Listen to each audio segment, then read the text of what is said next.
You're listening to Children of the Watch. I'm Mac Lacey. And I'm Alex Maxwell, and today we are continuing the Mandalorian Rewatch with Season 2, Chapter 12, The Siege.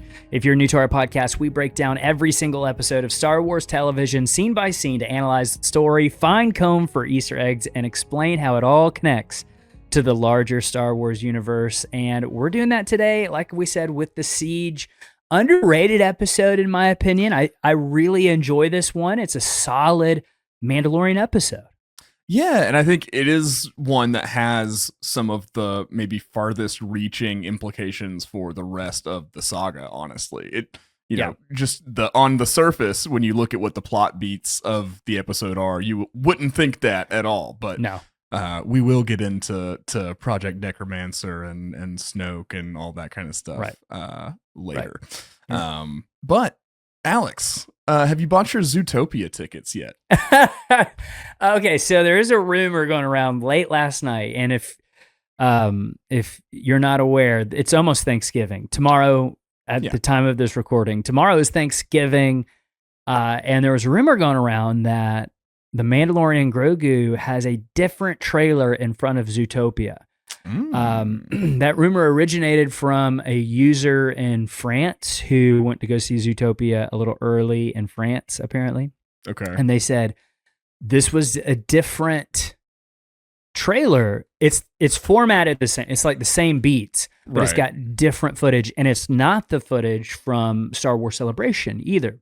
Interesting. So it's like a different kind of take on the trailer. Now, that hasn't released as of 1:21 p.m. on November 26th, Wednesday. That hasn't come out yet. I don't think that it actually will. I almost think, Mac, that Disney and Lucasfilm, maybe both, kind of realized that the trailer that they put out like 2 months ago maybe is not up to par what they usually have for Star Wars trailers. Mm-hmm. And they reworked it a little bit for the movie theater releases and stuff, because I don't know, like if you watch the Mandalorian Grogu trailer and then the next trailer is Avatar, it's like, ugh.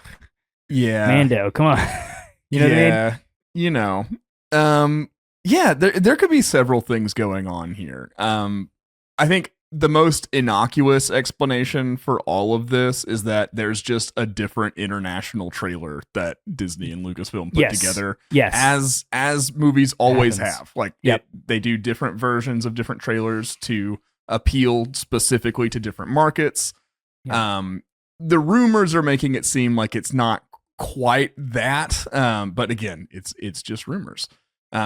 So, you know, that could be the most kind of innocuous, boring explanation. Mm-hmm. Let's get into some of the less, maybe less likely, but less, boring explanations as well. They really want us to go see Zootopia too. Yeah. Lucasfilm and Disney are holding the Mandalorian marketing materials hostage. It's Judy Hopps has Grogu in some cave strapped to a chair somewhere, demanding the Zootopia box office reach a certain number before the marketing's released. So this used to be the way that it happened, right? Like you had to go see a movie to see the trailer in front of it, because not always would they release online. They've been like Christopher Nolan brought that back with the Odyssey trailer. Yeah. So, I mean, it is kind of maybe making its way back into the zeitgeist of like movie trailers. Yeah. And I do think a lot of the traditional ways that streaming, and I know that this is a feature film, but feature films have adapted to the streaming and social media eras.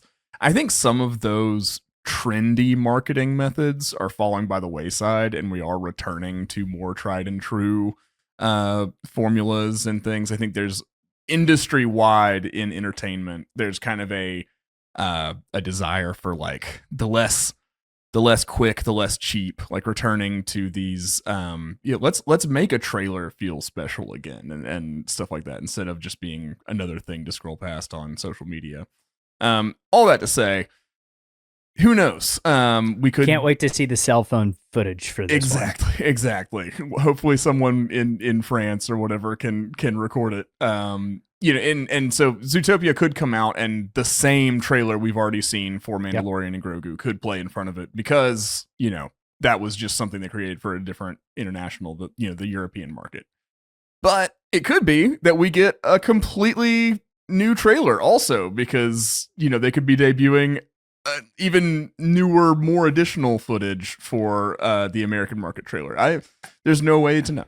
I mean, I could definitely see, because there's going to be a lot of football games on tomorrow for Thanksgiving. Right. I could definitely see a new version of the trailer playing in front of one of those, or during the Thanksgiving Day parade, or so who knows?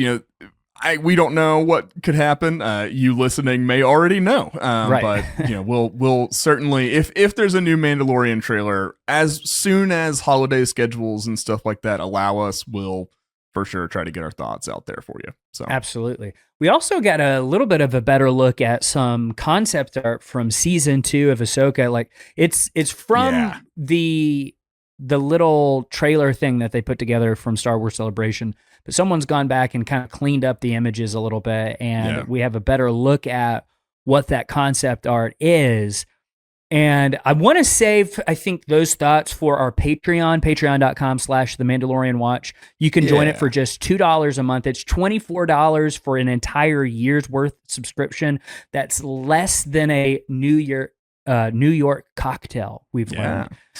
So, it's $24 for an entire year. And I'll tell you a little secret. Patreon has been begging us to up the prices to like $5 a month, and we won't do it.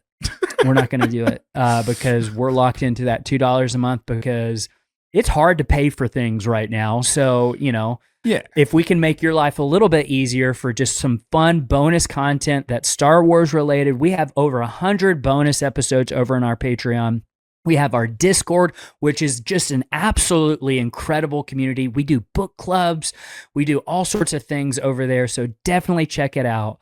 We might save some of that conversation for our patrons over there and just like really dive into, okay, now that we have a better look at these Ahsoka images, what could this mean for the story? Because this is coming out next year. 2026, Mac, for Star Wars is going to be huge. It's going to be huge. I'm glad we've kind of got a slate for the spring and later in the year also secured. I think 2025 is going to go down as kind of the year of Andor. It may be a good thing that a series of that quality got that much space to stand on its own before another thing, came out.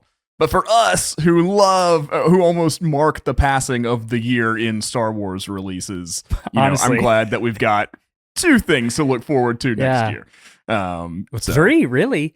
I mean, if you throw in Maul Shadow Lord as well. That's a huge, it's going to be a great year. I'm so excited for that series. Me too. Returning to that good Star Wars animation storytelling. Yes, I'm ready for. We'll, of course, be covering that as well. Whenever that comes out, if we've got to do the rewatch and Maul Shadow Lord, we'll do it.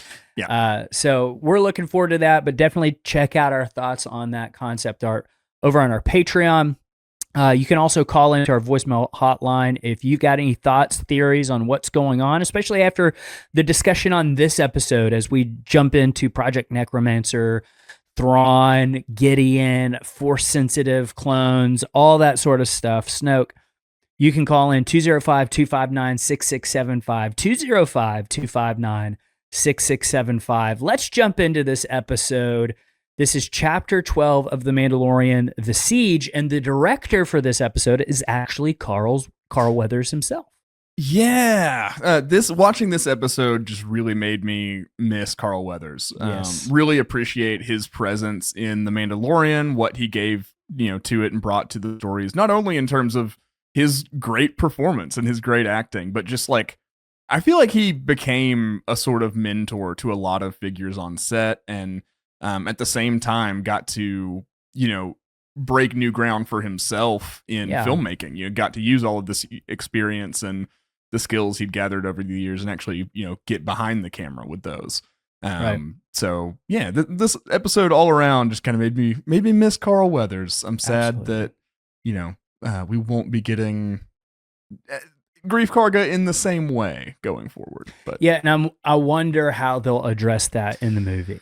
It's always a question. They may have footage laying around like they could, like they did for Carrie Fisher during the sequel trilogy. They could, I doubt they would do anything like a digital face replacement or anything like that. I just don't see. I don't with that performer and that character. I just don't see it happening.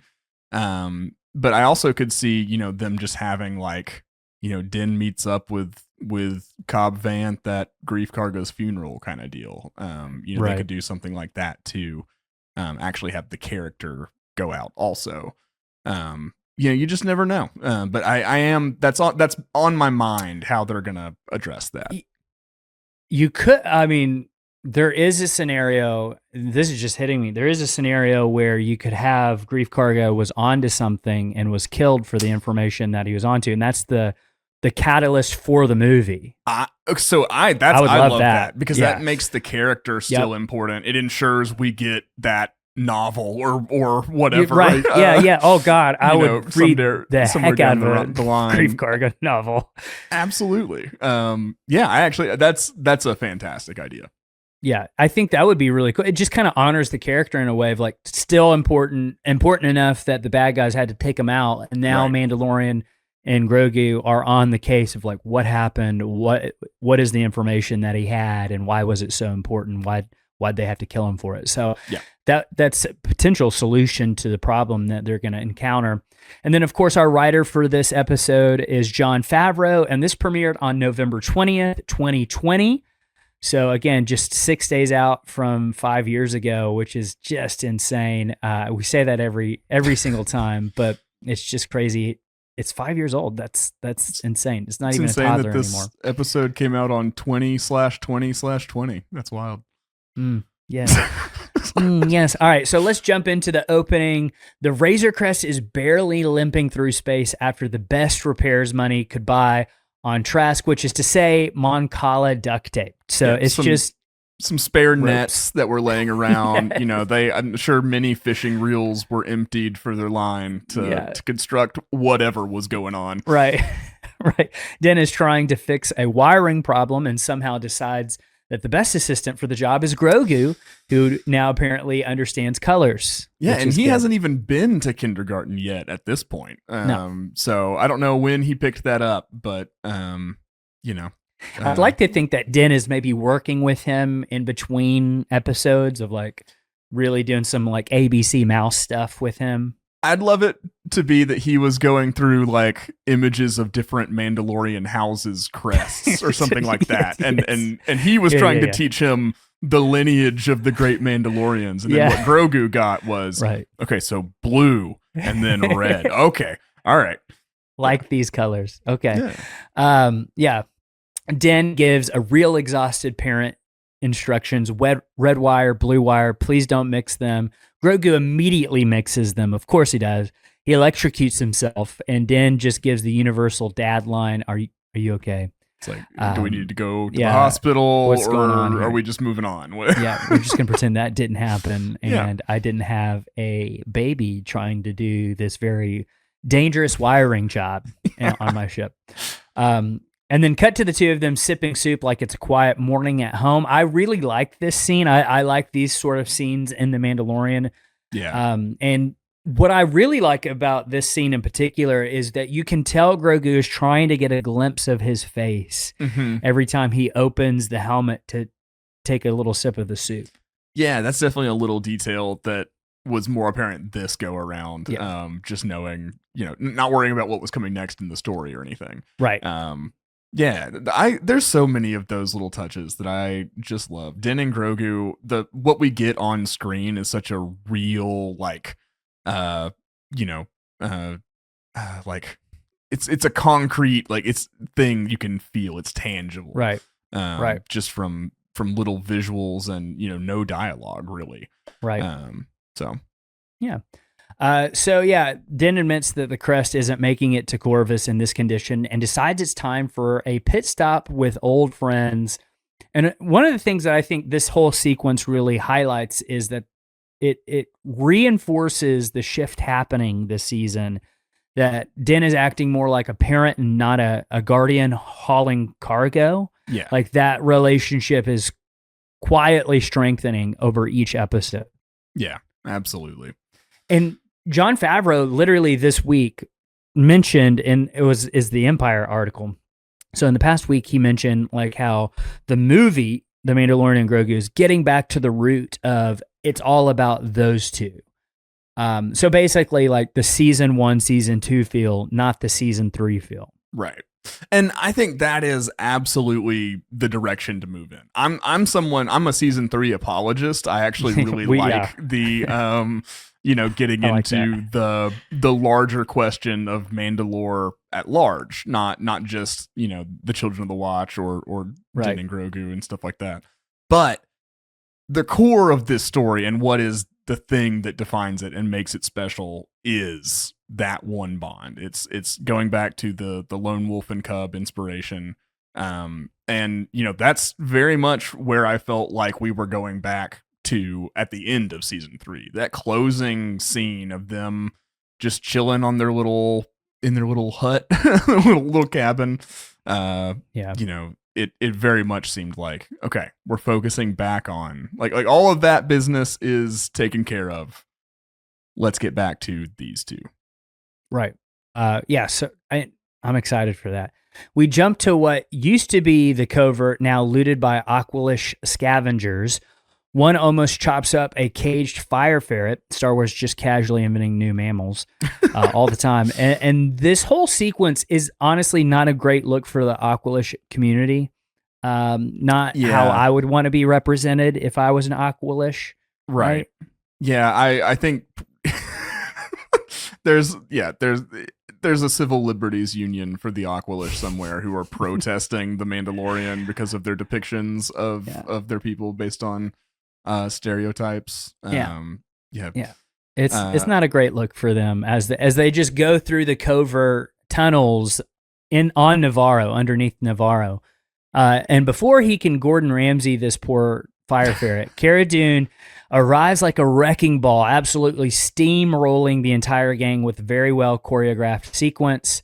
And at the end of it, the fire ferret joins her briefly like a Disney sidekick. She feeds it and then sends it on its way. I remember watching this for the first time. There's a lot more going on with Gina and for sure. her. But like I remember thinking like, oh, is she gonna keep that thing? Is that like gonna be like a thing now? Is that part of the crew?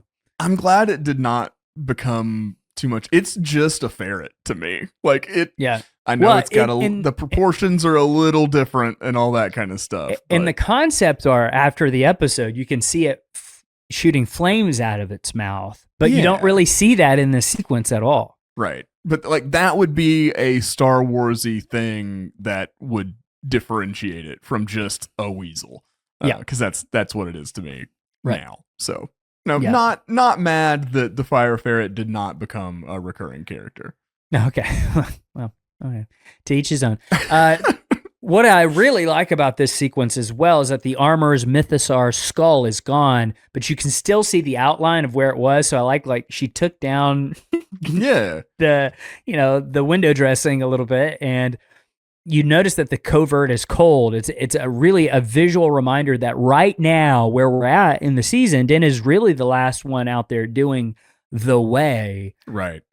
While all the other Mandalorians of the Children of the Watch are scattered, not really doing anything, it seems. Yeah, I mean, we wouldn't get to check back in with them until an entire different series. So, in the Book of Boba Fett. Best episode of The Mandalorian, that is. So, fun little Easter egg. In case you're unaware, maybe this is your first time listening to the podcast, or you've just now kind of entered into the Star Wars world. The Aqualish are the same species as Ponda Baba from the Cantina. He doesn't like you.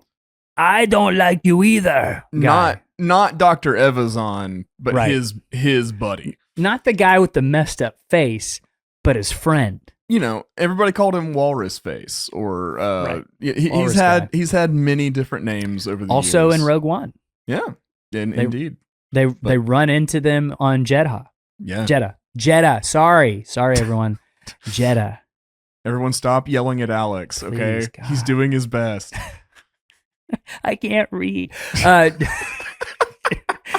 Din lands on Navarro. The ramp fails on cue, and Greef and Kara greet him like family. Greef immediately goes into grandpa mode, fussing over Grogu and talking to him like he's 3 and can answer questions. And then we get a shot of a suspicious worker that eyes the Razor Crest, and we'll come back to him. Yeah. But Navarro looks shockingly revitalized. There's bright colors everywhere, less scum and villainy. Kara has clearly cleaned house on Navarro, and with probably the help of Greef. For sure. Even the Kowakian monkey lizards are no longer on the menu. They are now part of the community. So they're, That's good. more equality in that regard, at least. Yeah. Yeah, there's even a statue of IG-11 that we'll get back to in season 3. Of course, go ahead and... That's probably my least favorite decision of season 3 was that. Like, IG-11 was already just IG-88 again. Why not give us IG-06, Right. Just give us a different IG droid with a different personality. Yeah. Whatever. I don't know. It kind of lessens the sacrifice of season 1. But... Mac, you did notice the statue in the background, right? Like, just so on this one, it's not like it's they don't draw just tons of attention to it. But I on this watch through, it's not something my eyes really saw. Like, I have academic knowledge that's there. But okay. One of the things that I think is kind of interesting about Din's personality, especially at this point in his journey, is he's kind of wary of the New Republic. Now, we know that by the time we get to the movie, he's working directly for the New Republic, but right now he's very wary of the New Republic, and he's very wary of people actually like following through, I think, because he mentions to Greef of like, if the Empire couldn't settle Navarro, what makes you think that they can, like the New Republic? So like and just talking about the Outer Rim in general, I think that's a really interesting character thing about Din, is like he's kind of jaded in a way that I think by the time we get to the end of season 3, he's not anymore. So that's definitely character development and growth in him. Yeah, absolutely. And an entire community is benefiting from that, Right. Right. So inside the refurbished cantina, which is now a school, Din drops Grogu off. He hates it. Grogu immediately force steals a kid's blue macaroons. And honestly, Grogu is being kind of a brat here. I have to save you from committing a fatal error that we did last time. They are not pronounced macaroons. Indeed, macaroons are an entirely different dessert that are like a coconut cookie, a different subgenus of cookie.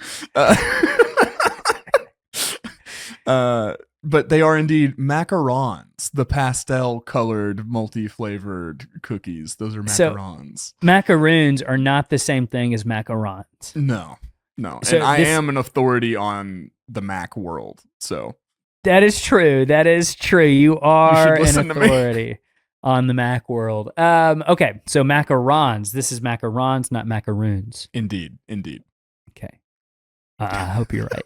Because you just said that like with such authority too. Because I remember we got like 1-star reviews for that. Yeah, like we actually like we missed out on audience building opportunities because we mispronounced that word. So I'm just trying to make sure we don't retread the same paths. So.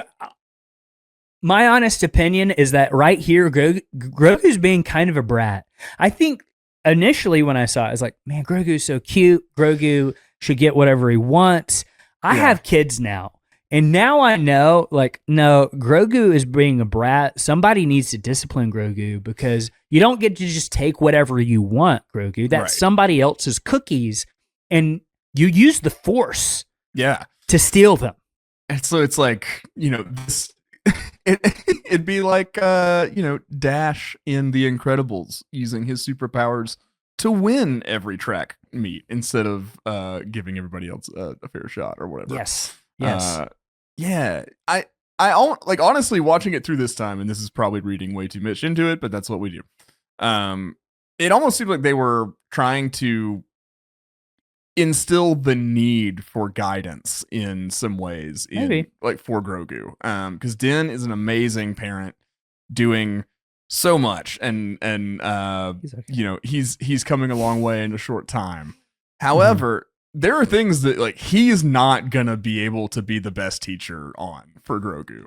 Right. And they are Like indeed manners. looking manners, just like things like not just compassion for like your family and your loved ones, but compassion for all people and things that Honestly, what I'm getting at is that maybe a Jedi would be able to teach Grogu. like, so I think they're kind of setting up reinstilling the need for them to find that. Yeah, I was about to say, because I feel like even Grogu's brief time with Luke, he probably learned a lot of like, maybe let's not do these sort of things. Yeah, just like the and again, it's not like him being a kid who wants a cookie and takes a cookie is evil. Like that's just being a kid. Right. But it is learn. A big part of the Jedi teachings are putting away your natural states for this more like harmonious way. And you're totally, this is actually like really good insight, I think, of like, probably reading too much into it, but I don't think that it's like not true. Yeah. It's not untrue. So I really like that take from you, Mac. You're an authority on Mac stuff. So, I mean, is this a Mac affair? Yeah, I mean, it has to do with the cookies. So, okay. I think you're an expert. One of the things that I really liked about this whole sequence was when Greef got Grogu and he said, he's talking to him. He says, yeah, oh yeah. And he's like interpreting what Grogu is saying, even though he has no idea what he's saying. But like, I love the shift in character from where he was in season 1 to where we find him in season 2. This, I think, immediately sets you at ease about Greef's character, the way he's acting with Grogu. Because if you think back to the end of season 1, there's still kind of a question of like, is he a good guy or not? He just switched. And I think this firmly establishes we can absolutely trust Greef with everything. Yep. And, it really sets up success for the rest of the episode, I think. Yeah, he's gone full grandpa mode. Like that's the exact energy he brings to this interaction. He's not feeling all of the pressure that Din feels in fatherhood, so like he's able to, I think, enjoy Grogu a little more just in the good presence that is Grogu. And I think he also is a good reminder for Din that like, hey, like also like take time to like enjoy your kid because he's cool too, Yeah. Like I know you're really busy taking care of him and like there's a lot of pressure on you and that kind of thing. But like also just remember to hang out and find joy in those little moments. Yeah. There's still one thing that happens in this episode with Greef that I'm kind of like, I don't know, Greef, that doesn't seem kind of cool of you, but we'll get to that in just a second. Cool Easter egg of when they're at the school, you can hear the droid mentioning a lot of very famous places in the galaxy that you don't hear a ton about, like in the actual films or anything. Sometimes they'll mention them, but this is more like books and comics and stuff that you really get this information. So the teacher mentions the Carillion Run, the Hydean Way, the Acades Maelstrom, and the Kessel system, which Solo, right? Yeah. Like we saw that. And it's a crash course in hyperspace geography and a way for the writers to maybe quietly remind us of these regions and why they matter or that they're gonna matter again. So my question still is this possible future destinations? Maybe at one time, I don't know if Skeleton Crew was an idea that they were throwing around in their head, but it seems like maybe they could have been setting that up a little bit here too. That's an amazing thought that you just brought up. That's one that I had watching this is these schoolroom scenes in particular feel like the birthplace of Skeleton Crew. Yes. It made me think about, Wim and Neil and Fern and everybody. And so I guess, I think you're totally correct. It could have been that they were maybe trying to make the associations in case the script did decide to go there. For Skeleton Crew, we know that Skeleton Crew also had a lot of time sitting on a shelf. So, there could have been some destinations changed or reworked or something like that in that time. Yeah. You never know, but I think we're in agreement that like both of our heads went to Skeleton Crew. The droid also mentioned Chandrila being the capital of the New Republic at this time, which is more confirmation of like they're drawing things from the Aftermath books, yes. But also Chandrila we saw in Andor season 2 this year. That is Mon Mothma's homeworld, and it is now right now at this point in the timeline the capital of the New Republic. Now, one of the things that you might not know is that the New Republic decided to switch where the capital is every few years. Yeah. So that way it didn't become like all the power is resting on Coruscant. What I think we're going to learn going forward is that even though they tried that, all the power still rests on Coruscant. Yeah. Yeah. And or some centralized. It may not be exactly Coruscant, but there's going to be a center. Still going to be the core worlds. Absolutely. Yeah. Cuz that's but I'm glad we could clear that up just because, a lot of people may be like, oh, I thought Coruscant got blown up in The Force Awakens, or nope, that was Hosnian Prime. It's not even Chandrila, which is the capital at this time. So J.J. Abrams wanted it to be Coruscant, and he got overruled on that, and so they made it a different planet. I think that's okay. I want to see the future of Coruscant, into 1,000 years after the original trilogy too. So we've got to see when the Yuuzhan Vong invade and they put the seeds on Coruscant and all the vines and the trees are growing on Coruscant again. We got to see that. Of course. See that happen. That's a long running joke that we have on the podcast is that I really want the EU villains, the Yuuzhan Vong, to be in canon. All right, so let's move on. So Greef brings Din to the Mythoral, which, again, we don't have his name. Yeah. That's his species name. Nobody calls him a name. They just call him Mythoral. That's like saying human, right? Yeah. Like, they don't even say the human. They just would call us, hey, human. Yeah. Like, very disrespectful. It's not even like a shortened, affectionate version of it, like, hey, Mithy, or anything like that. Right. It's nothing like that. It's just... it'd be like addressing a bear. Hello, Ursus Major, or whatever. Right. Yeah, it's just like, I don't know, kind of weird vibe there. But Mythoral is now working off his 350-year debt like a Space DMV employee. He's an indentured servant to Greef, and he literally neck farts when he sees Din, which his gills. Which is pretty cool. I wish I could neck fart. I think that's called a burp. So like, are we assuming basically he's indebted to Greef because the bounty wasn't cashed in? That I think that's part of it. I think he ran away because he was like cooking the books on Greef. Yeah. And then like they upped it. Probably because he's serving his time for what he did. Yeah, that makes sense. Still, it seems a little extreme to me. You don't even call him his name. So, I mean, come on. Yeah. I mean, we were talking really positively on Greef. Yeah. But maybe put an asterisk on that. That's not cool. Not cool, Greef. Kara and Greef explained the problem, a still active Imperial base that wasn't abandoned after Gideon's defeat in Season 1. Greef wants the Empire off of Navarro so the planet can thrive as a trade hub in the Outer Rim. So here's the plan. Infiltrate the base, overload the reactor, and get out before the whole thing blows. Din agrees pretty quickly, but the stakes rise the deeper they go.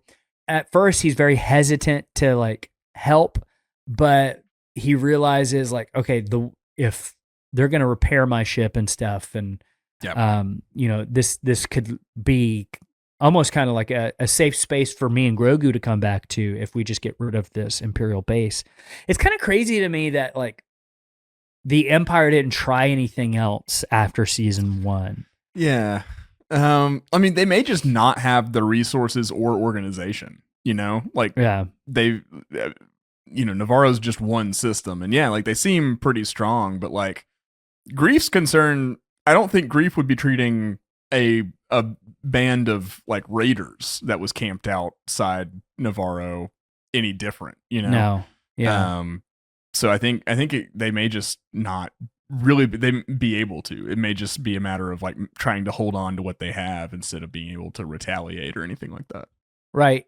Yeah, and so this next sequence that we're getting to is it's the break-in and reactor sequence. I'm going to shorten it from because it's just a lot of running in halls. It's very like New Hope Death Star hallway scenes, right? Yes, absolutely. And so I mean, I'm going to shorten. You will get much more enjoyment in watching the episode for those moments than you will hearing Alex or I relate via verbally what's happening. Now, if you look at the architecture and this at this point. The next shot is a Dutch angle, which emphasizes Din's confusion. This is the Baroque period of the Imperial architecture. This is also the episode with the jeans guy that got edited out. Yes. Yeah, it is no longer on Disney Plus for us to enjoy, but at the time when we were waking up at whatever time in the morning to watch the episode, there was just straight up a guy in a jeans and t-shirt hanging out in the background of one of these scenes. I hate that they edited that out. I do too. Because that we would have constructed this whole backstory of like, who's this guy? Like he would have become one of the most important little side characters that never got named in its original appearance or whatever. Yeah. Yeah, and like people were cosplaying. They'd bring half of the door to stand behind at conventions and stuff like that. Like, yes, that was so good. I really don't like that. I think if that shot was able to pass through as many layers of approval, as many rounds of revisions, as many studio notes as possible to reach the point of distribution, I think at that point they should just have to live with it. I agree. I agree. You got to take that L. Yeah, but it's not an L. They took Jeans guy from us. How dare you? I think there's like a certain charm to kind of like those sort of things of like, honestly, it makes it feel like the original trilogy in a way of like kind of spotting those little things and like appreciating them. Like we're not pointing it out, I think, ever to like down the production or anything. It's almost like a celebration of the production, if anything. No, it's exactly. Like Pink Shorts guy from A New Hope, right? Yeah, the boom operator. Yeah. Right. I mean, it's stuff like that that's just, it doesn't most people didn't even catch the guy in the shot initially. Right. It was just because it blew up on the internet. Stuff like that, I think, I don't think anybody could say The Mandalorian is not an extremely, high production value show with amazing skill and craft and technology going into it. So like, just let us have the human element of it too, like just give it to us. The character behind it, right? Not the character of Jeans guy, but the X factor of the just things being lovable like that. That's how you get the cult classic nature of yes, things. Exactly. So there's a charm to it. So yeah, they take the speeder into the lava fields. Din jets up to the top of the base to open the locked doors. Inside, there's speederbacks, there's a Trexler Marauder, stormtroopers doing normal shifts like the Empire never ended. I will say also, I love that the base itself is almost like exactly the same as we see in Rogue One on Yedu, I think is the planet. Yeah, because it's another science installation. That you're exactly right. So it's just almost like very... Hey, we've got science installations. This is how we install them on planets. I like that because that's exactly how the Empire would operate. Yeah. I mean, like, Mads Mikkelsen is going to be, he could be sharing a floor plan with Pershing, Dr. Pershing from The Mandalorian, even if they've never been in the same building, Yeah. Because the Empire is, efficiency and mass production over any kind of, craft. Right. And so they're running through the hallways. They're encountering and dodging stormtroopers. Mythrol hacks the reactor controls, terrified, muttering about the lack of guardrails. Star Wars classic. There is no OSHA in Star Wars, as we've learned, or in the Empire itself. Yes. But there is an OSHA in the Acolyte. Indeed. The reactor overheats. There's alarms. They run. So that's pretty much the sequence there. It's, and we may get back into abbreviating some action later on as well, but we do have to pause because the most important thing in the episode is also wrapped up in the middle of all this. Yeah, so they get to the lab. So the lab discovery, and this ends up being like a huge lore bomb in the episode. I remember when we saw this particular sequence the very first time, I was like, I can't believe what we're seeing. I was totally not expecting any of this in this particular episode. So they discover a lab with deformed test subjects floating in vats. 2 Imperial scientists try to purge the data before dying. Mythrol accesses a message from Dr. Pershing, and Pershing confirms the following. They're using Grogu's blood because of his M count, which is a stand-in for metachlorians, which is a huge, that was a huge deal, number one, because oh yeah, we're going all the way back to episode 1, which is super cool. Very Dave Filoni. They're trying to stabilize a volunteer with force-sensitive donor blood. That's the biggest thing I want to circle back to when we get through the list. For this run through. Okay. All test subjects have failed very clearly, as you can see. They need Grogu again, and we confirm that Moff Gideon is alive. So some of the quotes that I pulled from this is, the child is small. I was only able to harvest a limited amount without killing him. And then Din kind of freaks out of who's he talking to? Who's this message for? Because Moff Gideon is dead. And then Mythrol confirms, no, this transmission is just 3 days old. So he's talking to Moff Gideon, who is very much alive. Yeah. Seemingly. Seemingly. I mean, all right. We already knew that. But yeah, we already knew. So let's go back to they're trying to stabilize a volunteer with force-sensitive donor blood. Yeah. So, I mean, everything else, we know that they want Grogu's blood because he's powerful. We assume that because he's Yoda's species. All of that makes sense. The biggest question mark I have is, who is the volunteer for these experiments? Interesting. Being the Empire, volunteer may be a loose term. Yes, I would say so, probably. So it could be more like they're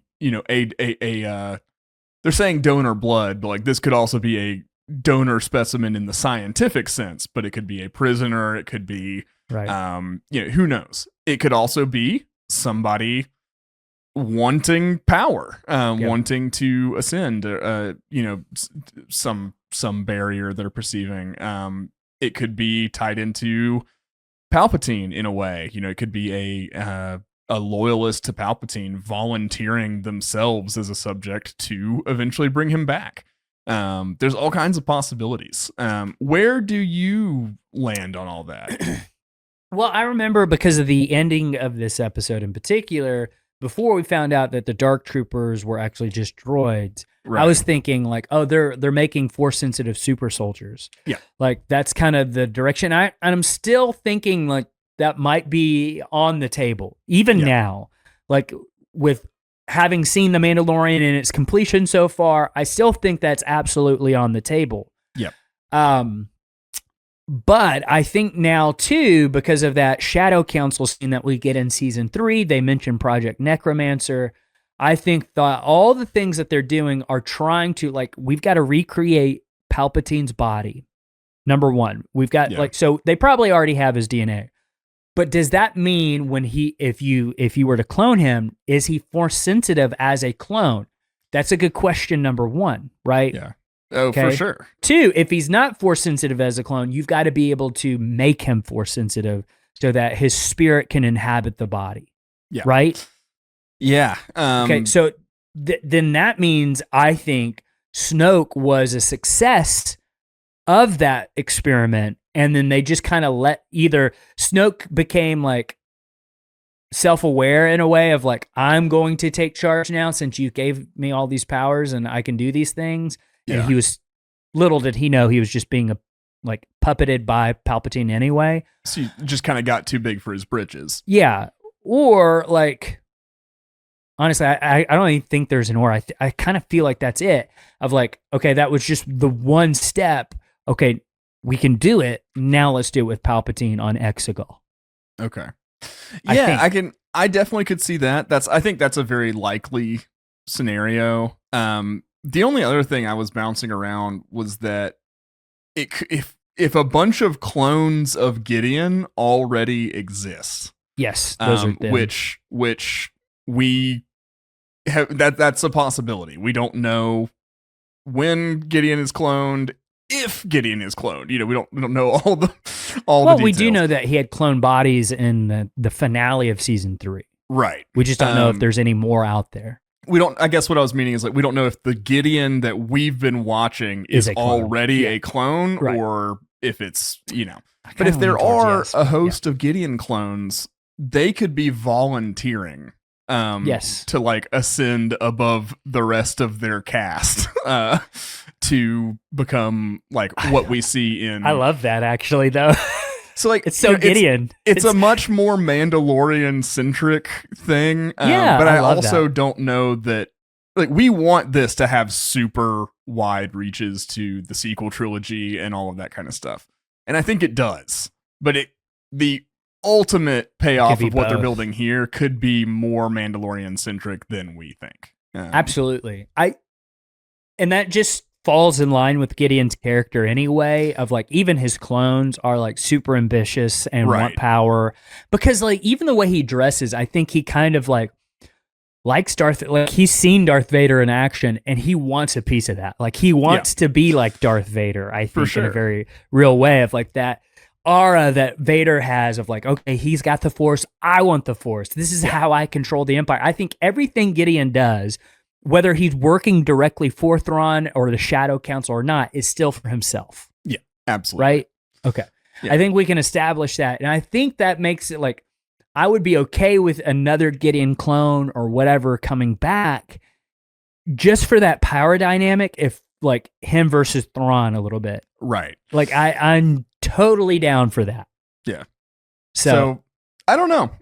Yeah. But yeah, it just when the volunteer part when I was watching really like jumped out at me and just got me thinking of like who are they experimenting on? Right. It could definitely just be some stock of prisoners the Empire has somewhere or whatever. But I wanted to talk about the possibilities. Also, I mean, I think those things that we see in the vat do look like Snoke. Like, I think they're supposed to evoke of like, oh, like Snoke looks the way that he does is because he barely made it out of whatever process that was. Right. I definitely think that's the case. I just don't know who turned into those bodies. So we initially, I think, were supposing that those were new bodies that the Empire was working on creating. But it could be that that's just how people end up after volunteering for the experiment. And I wonder too, and I don't know, this might seem a little too far-fetched, but I wonder too, like if there is a continuation of the Dark Trooper program and like you're giving these Force-sensitive super soldiers armor like Dark Troopers, was Snoke just one of the things like that survived that? Like was he just originally supposed to be like a super soldier or whatever? You know what I'm saying? Right. Yeah.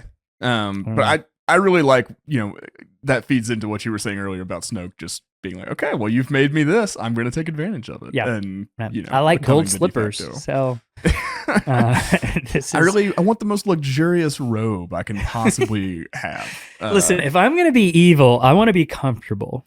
Yeah, no, he had it right. I mean, he looks like a James Bond villain. Yeah, and he was working remotely whenever possible. We normally were seeing him via holograms and stuff like Giant that. Holograms too. Big ego, Snoke. Yeah, honestly, okay, I don't want to spend too much time on this. One of my problems with episode 9, and I'm not, pooping on episode 9. That's not what I want to do right now. But I'm just saying, one of the things that they just casually throw out there is that Snoke was Palpatine the whole time.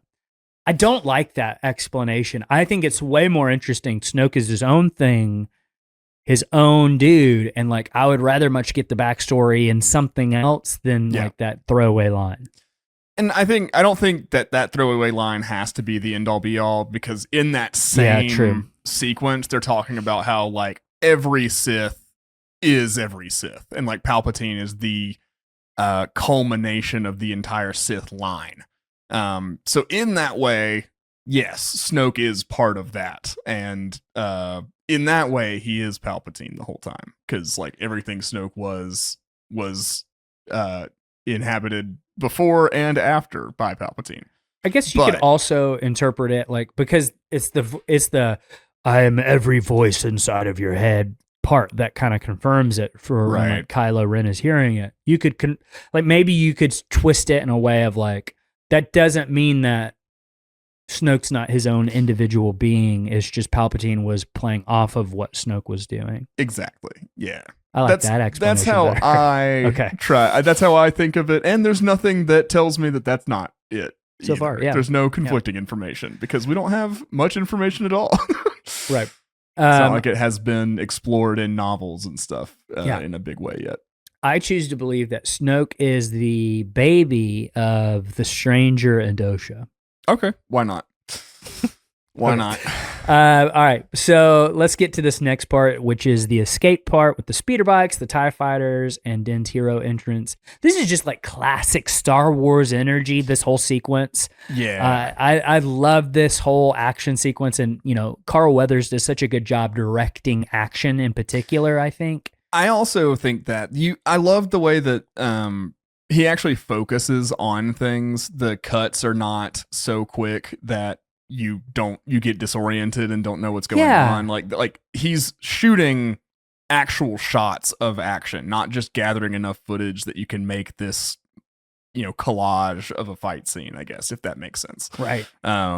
If the camera work in the action feels really deliberate, I think that's definitely to his credit. It's not shaky cam. And I honestly, like, sometimes action shaky cam really bothers me, because it's almost kind of a lazy way, in my opinion, of like, this isn't super great choreograph stuff, so we're gonna shake the camera so it seems intense. Right. And like it started off as just a way to inject that extra energy, that extra intensity into something that's already supposed to be that. But I agree with you. It almost became standard, and now a locked off, stabilized action sequence feels more deliberate and like has more energy now. Yeah, I agree. Yeah, so Din rockets off alone to retrieve Grogu. Cara, Greef, and Mythrol escape in the Trexler Marauder, starting a spectacular chase. We get scout troopers going down the mountain. That whole shot is super cool, and how like they accidentally run into each other and they're still chasing them. The speeder bikes chase through the canyons. I really like how the Trexler Marauder also has almost like a Millennium Falcon type gunner seat. Yeah. That's really cool. Well, and I think that's not, like you said, that's not the only, reference to the original trilogy and like A New Hope specifically that this sequence has. Yeah. Din coming back after getting it, he almost echoes the same beat that Han Solo takes, of like he leaves the group, you kind of sort of forget about him for a second, the main group you're following get into some peril that you don't know how they could possibly get out of, and then Din in a crevice in a crevasse.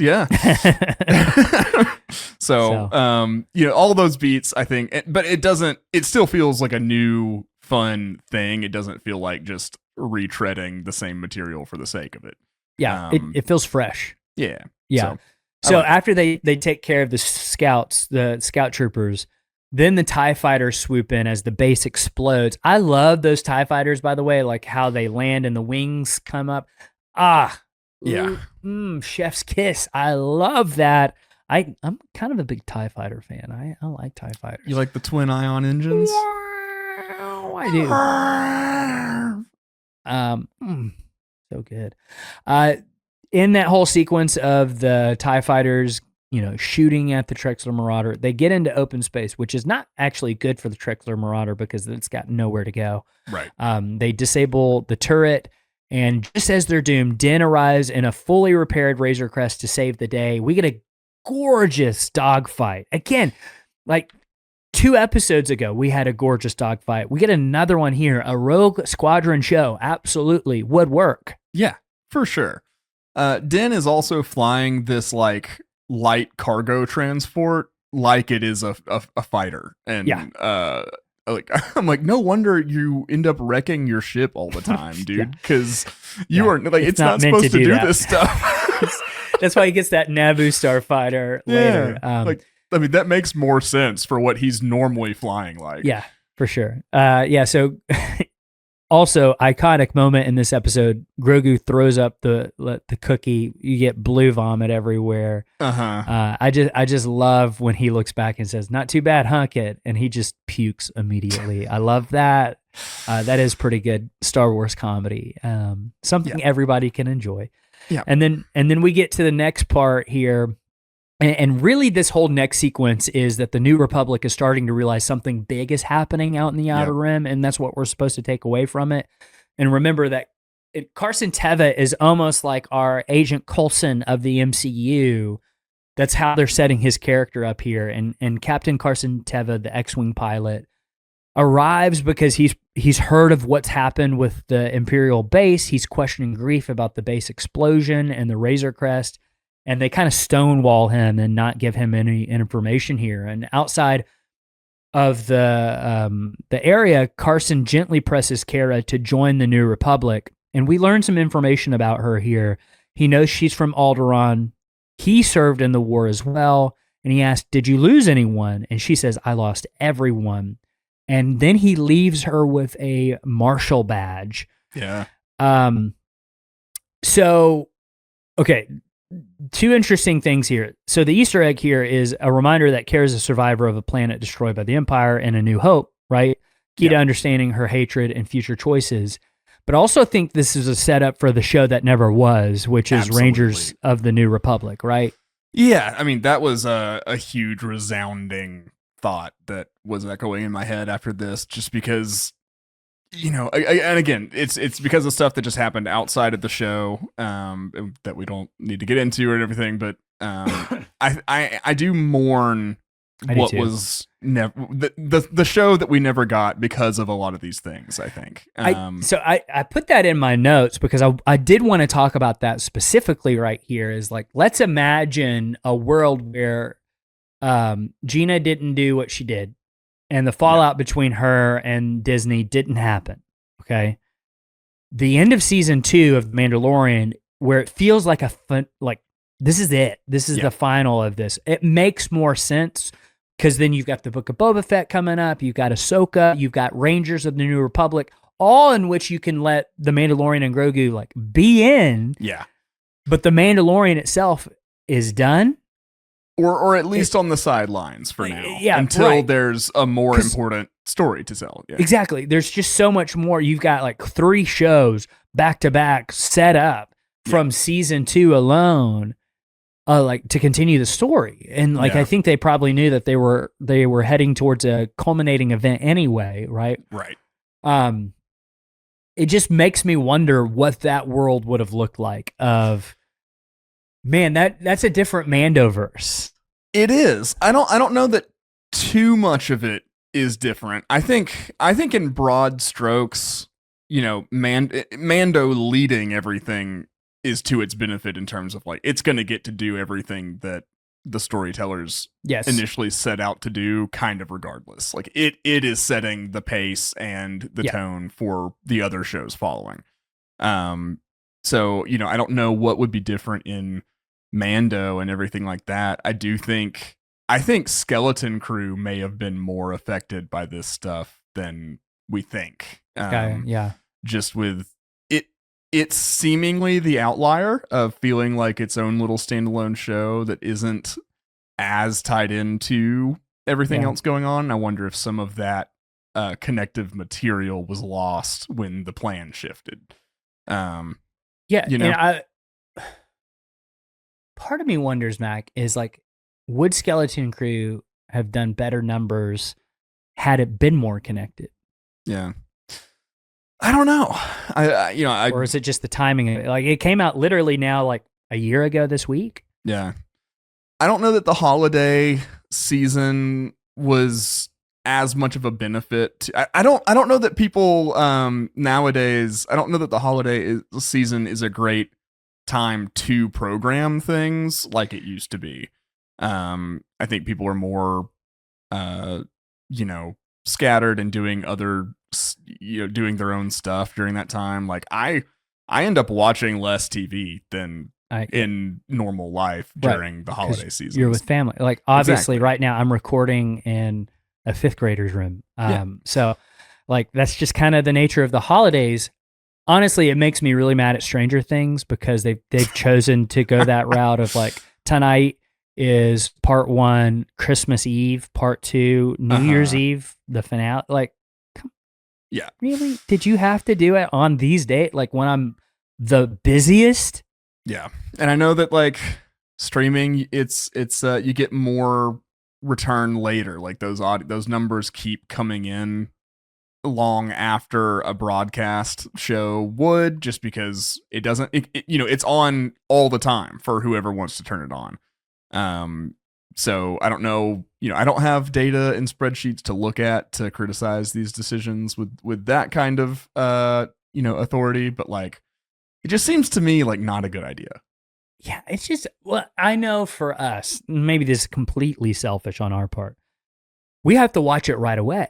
Right. And like, we got to get the content out because like, that's just kind of like the nature of podcasting and what we do. So like, I'm kind of glad nothing's coming out right now because like, it's just so annoying to have to do over a holiday of like figure out, okay, when do I have to like sacrifice time with my family to do that? And like, not that we have to, but like we want to. Exactly. I mean, because like we care about like, we care about our family and stuff more. It's a higher priority, but like we do care about the show and the audience and all of you guys and Patreon and all that. We want to give you guys a great thing too. So I don't know. It's just one of those. That's an interesting maybe side conversation of like when is a good time to release things. Yeah. I think the best time to release things is the Andor window and the Ahsoka window. I agree. That's so like either late spring or early fall is the best time. Yeah. In my opinion. For sure. All right. So let's get to this last part where we learn that the Empire is rebuilding in the shadows. We jump to an Imperial cruiser and I love this shot. It's so A New Hope. Different kind of, it's not a Star Destroyer. It's like a level down, but it's so cool and a unique design. Immediately you realize this is Empire. I love it. Yeah. The mechanic from Navarro reports the tracker has been placed on the Razor Crest. So like what we clocked at the beginning of the episode, we were totally right on. Yep. Just like, after in Empire Strikes Back, you got the tracker on the Falcon. Same situation. Yeah. So wait, is that A New Hope from the Death Star? What? When does the tracker get put on the Millennium Falcon? In A New Hope. Is it A New Hope leaving the Death Star? Yeah. Because it's just Boba Fett that tracks them in Empire, I guess. Yeah. Boba Fett is the tracker. All right. Boba Fett's the tracker. Yeah. I had a Star Wars stroke. Had to make sure I worked that out and had that right. Yeah. Well, I feel like maybe there is a tracker in Empire. Like maybe there is an actual. No. We'll get into it later. We need to rewatch that movie. We'll research. But definitely in A New Hope. Empire Strikes Back enough. Definitely in A New Hope. There's a tracker on the ship, and even Leia's like, there's going to be a tracker on the ship. And Han's like, no, I'm not on that ship. Nah. He's a 1940s gangster all of a sudden. He's the Monopoly man. So inside we see Moff Gideon, we see Imperial scientists, and then we see rows of looming armored suits, which are the Dark Troopers, which is an EU pull from the 90s. This was a thing that were in the video games, the Jedi video games with Kyle Katarn and the Dark Trooper program. It's very cool, like to bring that into canon from the 90s. I think that's such a cool pull. He confirms that they have the asset tracked, which is Grogu, and that they're preparing the next phase. And we see all the Dark Troopers and stuff. Now, remember at this point, we didn't know if there were actual people inside. I assumed because of what we saw in the vats originally, that there were people inside that, but it's just droids. Yep, just robots. I was with you there too, though. I mean, it seemed like they were making super soldiers that we now saw, but alas. Yep. I do think that maybe because like in the EU, the Dark Trooper program also went through a similar phase of like having people in the suits and then making them droids. Yeah. The end part was just making them droids. I wonder if this is the opposite of like, we start off with droids, but let's maybe one day put like force sensitive people inside these suits. Yeah. Like, let's do General Grievous who can use the force. Yeah, that would be bad. Yeah. That would be bad. So the episode kind of ends there. But I did want to mention, like, there's a couple things that we take away from this episode. Number one, New Republic blind spots. Carson says it outright. Something's happening out there, and the core refuses to acknowledge the danger. This is setting up what happens in the sequel trilogy of like the First Order just completely takes them by surprise. Yeah. Now, of course, I think this is ultimately leading to Thrawn in the New Republic era. Yes. But there's an inherent problem with the people in the core that we see in the season 3 episode with Dr. Pershing, that people just kind of think, oh, the war's over. We're done. Yeah. Like, we don't have to fight fascism anymore because we already beat it. And then there's people like, Grief on Navarro way out in the Outer Rim who are like, we still have these guys camped out on our planet. Like, we're Right. still actively fighting them. Like, right. Yeah, I think that's a really good point just about the disconnect of, the core worlds are very concerned with the core worlds. And the Outer Rim in their mind, I think, just serves the core. They're there for resources and labor and things like that, all coming into the core of the galaxy. And that's obviously not how the Outer Rim sees itself. So, right. Yeah. Right. Yeah. So we also, number 2, get Din's expanding worldview. So a man who once worked alone, think back to chapter 1 and like how he operated, now relies on Grief, Cara, Mythrol, Bo-Katan, Ahsoka next. Yeah. Like he's building his worldview, for lack of a better term, or galaxy view, maybe, if you want to say that, is expanding, right? Like he is growing and changing as a character. Number 3, Grogu as both child and galactic resource. He's growing emotionally, right? We're seeing that. You mentioned, you pointed all those things out of like, he actually does need a Jedi to teach him these things because Din doesn't really know how to teach him those things. Right. But he's also being hunted like an ingredient. Like that's how the Empire sees him, is as a resource. Yeah. So, it's understandable that, maybe like Din has more pressing things in terms of Grogu than teaching him how to share. Right. He's there. I don't think there's been many days that have gone by since meeting Grogu that he hasn't like wielded a blaster to physically defend him. So, right. Right. Slack for Din there. Slack. Yeah. Some slack for him. And then, so let's just kind of wrap it all up here at the end. Connections to the larger Star Wars canon. Number 1, Metachlorians return, episode 1. We're going all the way back, baby. And it's, if you ever hear about what George's plan was for the sequel trilogy, it was all about Metachlorians and like almost this weird avatar. Let's go inside the Metachlorians, and there's the whole world and ecosystem of with like beings inside. I think the Mortis arc in Clone Wars is the closest thing to what we would have seen had George gotten to do all of that. Man, I would have loved it. I don't know if a general audience would, but I would have. We also get potential Snoke / Palpatine lineage threads in this episode. We get Dark Troopers canonized. We get New Republic world building, and we get hints at a future galactic conflict. For such an episode that on the surface, you're like, this is just an action-packed episode. Yeah. It's doing a lot of heavy lifting for the Mandoverse. For sure. Like, it's not one that comes up when I'm thinking of my top, 3 or probably even 5 my favorite Mandalorian episodes. But now that we've gone through it, it really does contain a lot of connective tissue. Absolutely. And, I think it raises some of the questions that we're still talking about even after season 3. So absolutely. Yeah, and then again, just R.I.P. Carl Weathers. Thanks for all your contributions to film and television in general. So. Yep, we are thankful on this Thanksgiving in 2025 for Carl Weathers and everything that he contributed, not just to Star Wars but movies and entertainment in general. Yeah, and we are also super thankful for all of you listening. Smooth. We could not do what we do without you guys. Particularly, we're so thankful for our amazing Patreon community. You guys are the best. Every time I watch you guys interacting and see out there on the larger internet and everything, it's always really cool. So, if you like what we do, if you're thankful for our content, I'll say that one way you could show your thankfulness is by leaving a 5-star rating and review on Apple Podcasts, Spotify, or wherever you listen. That goes a long way to helping us grow the show.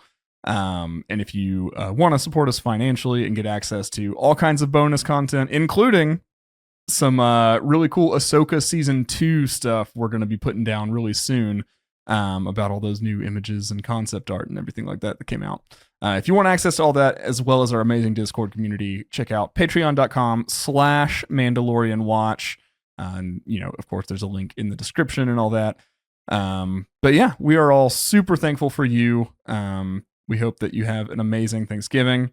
Or if you're outside of the U.S., we hope you just are having a great November, having a great fall, and all that. And we're still super thankful for all of y'all. So, cool. Well, that'll do it. We'll be back next week with what number are we on?